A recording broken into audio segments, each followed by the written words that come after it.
Welcome to another random reviews. I always want to say random pulls, random reviews from the Markives, where I grab 4 random titles out of a box that you can't see that's right down there of discs I've owned for a long time, and we'll see what my reactions are them. And if you have any interest in yourself in this stuff, comment below if you have seen any of these or have any thoughts on any of these, because it's fun to find out what your voice really sounds like. So we will grab one from here that is, I think a lot of these are DVDs.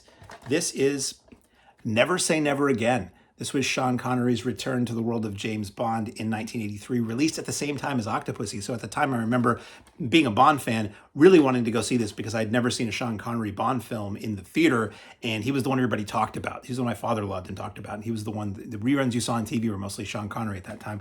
So I went to see it. I really liked it. I didn't realize at the time that it was a remake of Thunderball. The deal with that, if you don't know, is Thunderball originally started as I think it started as a novel. No, it was going to be a TV pilot, or it was going to be a film pre-Bond with this man, Kevin McClory and Ian Fleming, and they created the basic characters and all that.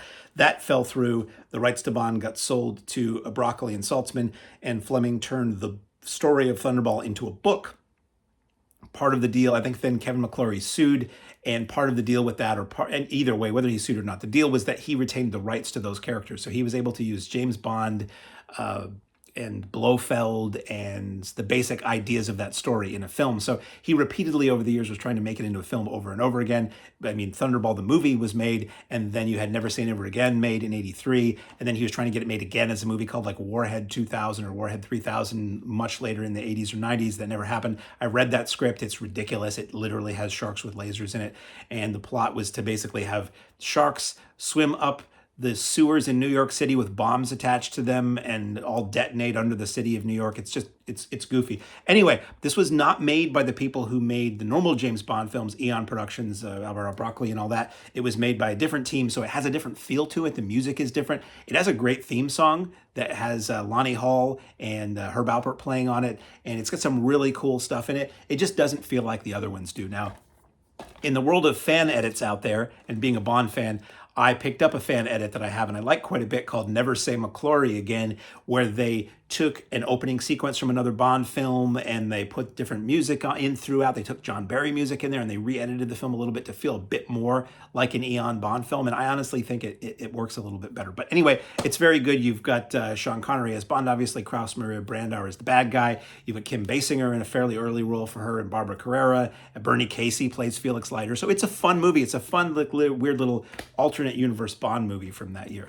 And then next we have, not that, next we have, The Italian Job.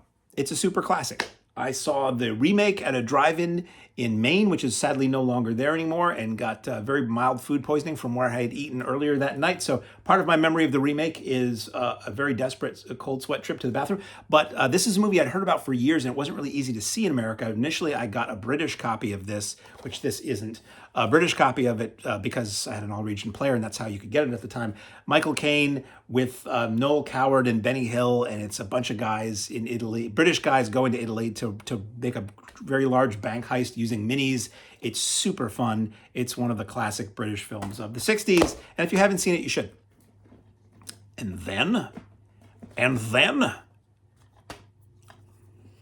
Kaiju Big Battle. Do you know Kaiju Big Battle?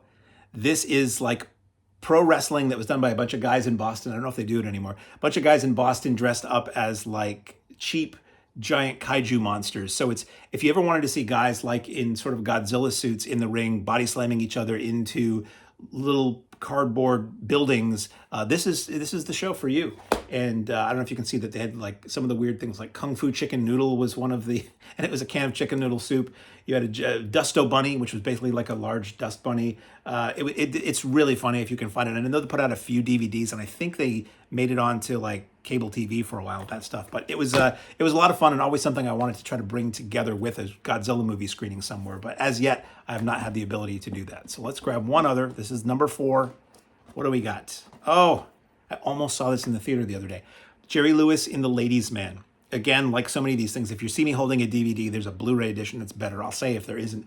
But this was very exciting when these started coming out, these Jerry Lewis films, because they'd never looked this good before. They're in their proper aspect ratio, and they had extras from the man himself. So I'm a huge Jerry Lewis fan, and this may be, you have to discount The Nutty Professor because it's just great, but this is maybe my favorite Jerry Lewis movie. He plays a young, awkward, nerdish kind of guy. It's the one movie where he does that, who is sort of the caretaker or the helper in a hotel exclusively for women.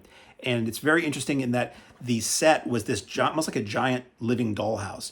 The camera pulls back a couple of times, and you see it's like it's a cutout. It looks like a dollhouse. You can see into all the individual rooms, and they're all fully functioning rooms.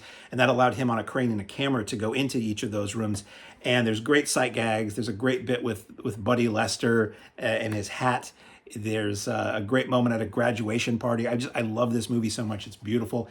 And the extras were a commentary. This was a time where Jerry Lewis was not doing well. I think it was when he was on like prednisone. He'd really ballooned up quite a bit. He had heart issues or back pain issues, and he was in the hospital. And part of the way to cheer him up and get him through that was his good friend Steve Lawrence of Steve and Edie fame would go and they would watch these movies and do these commentaries. So if you I get choked up when I talk about Edie Gourmet. If you wonder why you're watching a commentary with Steve Lawrence, who Jerry always would have on the telethon every year, it's because they were very good friends. But it's Steve Lawrence basically laughing a lot and Jerry Lewis telling some stories.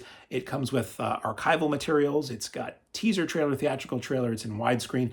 I don't know if the Blu-ray that has come out has more extra stuff or not. I know there are a lot of outtakes that I've seen here and there from various Jerry Lewis movies. I was supposed to see this on film at the Roxy in New York City last week, but Paramount, unfortunately, instead of sending The Ladies' Man, they sent the Tim Meadows' Ladies' Man, which is not the film I wanted to see. So anyway, that's enough for this edition of Random Reviews from the Markives. Until next time, I am Mark, I am the Cinemaniac, and I will see you right here.